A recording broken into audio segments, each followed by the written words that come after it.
Welcome back to clean news Rajasthan. चलिए देखते हैं राजस्थान की 15 फटाफट बड़ी खबरों को। सीएम के आश्वासन के बाद खत्म हुआ 39 दिन जारी जाटों का महापड़ाव।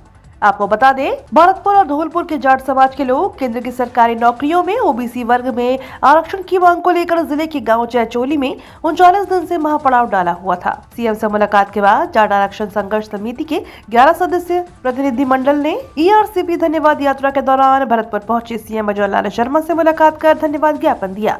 आरक्षण संघर्ष समिति के संयोजक नेम सिंह फौजदार ने महापड़ाव स्थल पर पहुंचकर महापड़ाव को स्थगित करने की घोषणा की। साथ ही लोकसभा चुनाव की आचार संहिता से पहले नोटिफिकेशन जारी नहीं किया गया, तो जो जेल उठाकर के जाट समाज के लोगों ने भाजपा को वोट नहीं देने की प्रतिज्ञा ली थी, उसे पूरा किया जाएगा।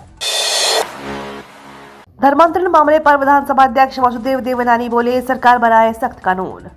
राजस्थान विधानसभा के अध्यक्ष वासुदेव देवनानी रविवार को बाड़मेर के दौरे पर रहे। यह मीडिया कर्मियों से रूबरू हुए देवनानी ने धर्मांतरण को लेकर बड़ा बयान दिया।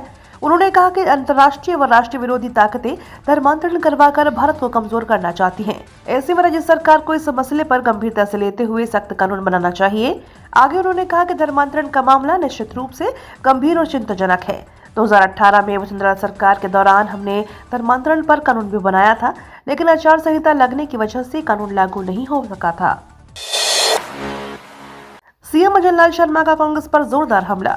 मुख्यमंत्री अजय लाल शर्मा ने बाड़ी में विशाल ईआरसीपी धन्यवाद सभा को संबोधित किया। सीएम ने सभा में कांग्रेस की पूर्व राष्ट्रीय अध्यक्ष सोनिया गांधी और पूर्व मुख्यमंत्री अशोक गहलोत पर तीखा हमला बोला।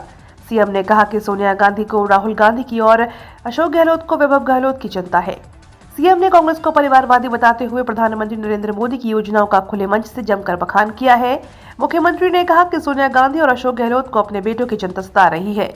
सोनिया गांधी बेटे राहुल गांधी की चिंता कर रही हैं और अशोक गहलोत बेटे वैभव की चिंता कर रहे हैं। उन्होंने कहा कि कांग्रेस में परिवारवाद हावी है, यह परिवारवाद कांग्रेस को खाकर रहेगा। रेलवे महिलाओं को देता है ये 5 स्पेशल सुविधाएं।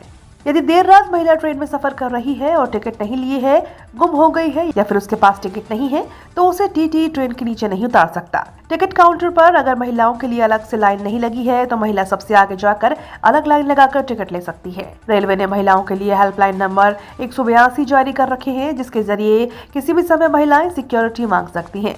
गर्भवती महिलाओं, सीनियर सिटीजनों, 45 साल से अधिक उम्र की महिलाओं के लिए स्लीपर क्लास में लोअर बर्थ का कोटा होता है। ऐसे में महिला अपनी बर्थ बदलवा सकती है। रेलवे सुरक्षा बल ने मेरी सहेली मुहिम चलाई है, जिसमें महिला पुलिस यात्रियों के पास जाकर परेशानी पूछकर समाधान करती है। राजस्थान में ईआरसीपी पर फिर गरमाई सियासत। गहलोत बोले, जनता को धोखा दे रही भजन लाल सरकार। आगामी लोकसभा चुनाव से पहले राजस्थान में एक बार फिर से ईआरसीपी के मुद्दे पर सियासत गरमाई हुई है। एक तरफ मुख्यमंत्री अजय लाल शर्मा के नेतृत्व में ईआरसीपी पर धन्यवाद यात्रा निकाली जा रही है, वहीं दूसरी ओर कांग्रेस ईआरसीपी को लेकर बीजेपी पर लगातार हमलावर है। अब पूर्व सीएम अशोक गहलोत ने ईआरसीपी को लेकर प्रदेश और केंद्र सरकार पर बड़ा हमला बोला है। पूर्व सीएम गहलोत ने कहा कि भाजपा नेता ईआरसीपी को लेकर भ्रम पैदा कर रहे हैं और प्रदेश की जनता को धोखा दे रहे हैं।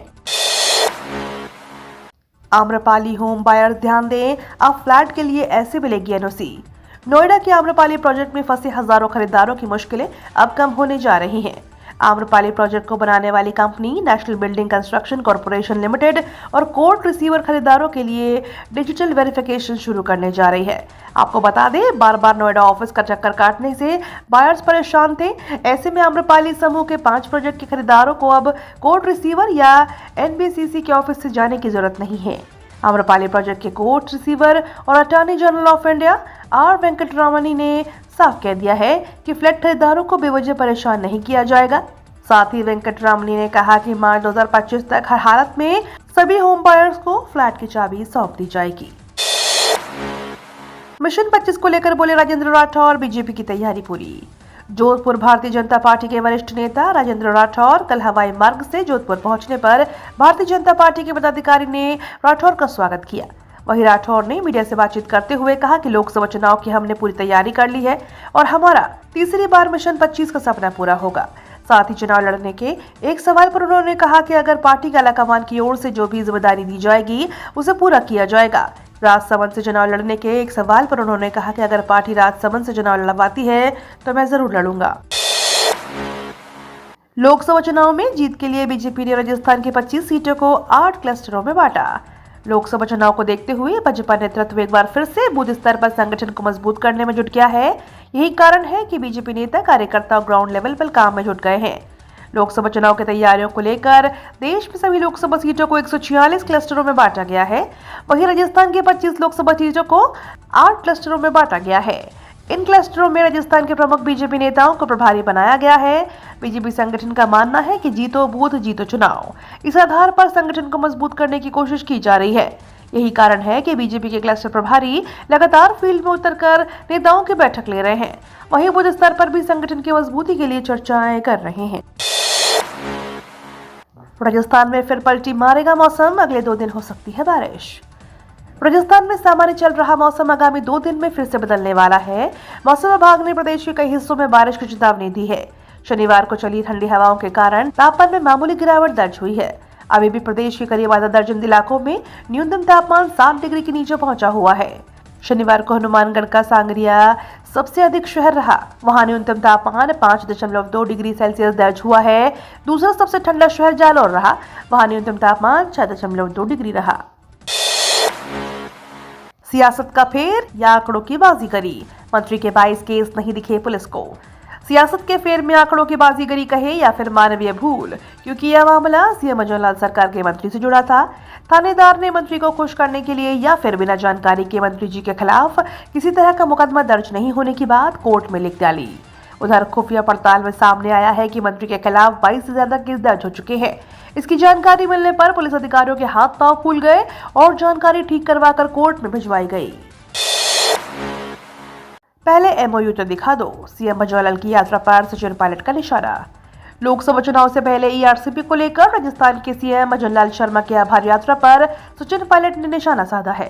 दौसा में मीडिया से बातचीत करते हुए सचिन पायलट ने कहा, पहले एमओयू तो दिखा दो हमको।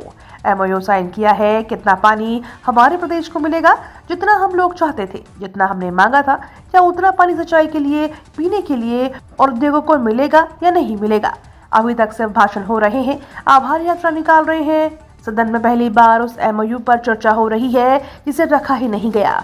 हमें आज तक नहीं पता चला कि क्या बंटवारा किया है। मैं इतना ही कहना चाहता हूं कि राजस्थान के हितों के साथ कोई समझौता नहीं किया जाए। जितना हम लोगों को उम्मीद थी, कम से कम उतना पानी मिले। अब चुनाव आ रहे हैं तो यात्रा निकल रही है, स्वागत की, धन्यवाद की, लेकिन जनता बताएगी। मुझे पूरा विश्वास है कि कांग्रेस पार्टी का प्रदर्शन पहले से बहुत अच्छा रहेगा। राजस्थान में कांग्रेस पार्टी जीतेगी। दौसा सांसद ने पूर्व सीएम अशोक गहलोत पर किया पलटवार। पूर्व मुख्यमंत्री अशोक गहलोत ने ईआरसीपी को लेकर दिए गए बयान पर दौसा सांसद जस कौर मीणा ने पलटवार किया है। सांसद ने कहा कि जाकी रही भावना जैसी, प्रभु नियत राखी त्य तैसी। उन्होंने कहा कि जुमलेबाजी कांग्रेस राज में थी, अब राजस्थान के 21 जिलों को पानी मिलेगा। इस दौरान उन्होंने राहुल गांधी की भारत जोड़ो न्याय यात्रा को लेकर भी तंज कसा। जापान में पर्यावरण का पाठ पढ़ाएंगे भारत के साथ युवा। भारत स्काउट व गाइड के rover scout Jayeshwar Prajapati Japan में पर्यावरण का पाठ पढ़ाएंगे। जापान में होने वाले जापान पूर्वी Asia network of exchange for students and youth में उनका चयन हुआ है। CO scout Jodhpur Chhatar Singh PTR ने बताया कि जापान इंटरनेशनल कोऑपरेशन सेंटर की ओर से टोक्यो में 5 मार्च से 12 मार्च तक आयोजित कार्यक्रम में सार्क देशों के सदस्य शामिल होंगे। इनमें पर्यावरण को लेकर विचार विमर्श होगा।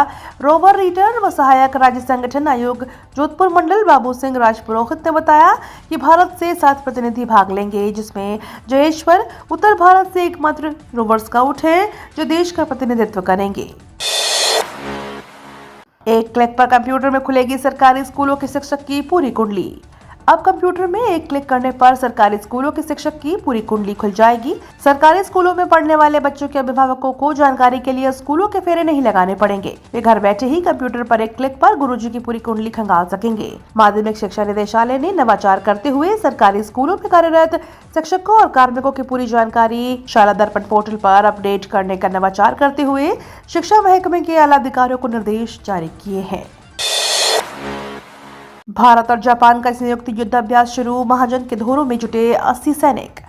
भारतीय सेना और जापानी ग्राउंड सेल्फ डिफेंस फोर्सेस के बीच संयुक्त सैन्य अभ्यास धर्मा गार्डियन का 5वां संस्करण रविवार को महाजन फील्ड फायरिंग रेंज में शुरू हुआ। यह अभ्यास 25 फरवरी से 9 मार्च तक चलेगा। धर्मा गार्डियन एक वार्षिक अभ्यास है जो भारत और जापान में वैकल्पिक रूप से आयोजित किया जाता है। दोनों पक्षों के दल में 40 सैन्यकर्मी शामिल हैं। जापानी दल का प्रतिनिधित्व 34वीं इन्फेंट्री रेजिमेंट के सैनिकों की ओर से किया जा रहा है। भारतीय सेना की टुकड़ी का प्रतिनिधित्व राजपुताना राइफल्स की एक बटालियन कर रही है। ये तो थी राजस्थान की बड़ी खबरें। रोजाना सबसे पहले अपडेट पाने के लिए क्लीन न्यूज राजस्थान को अभी सब्सक्राइब करें।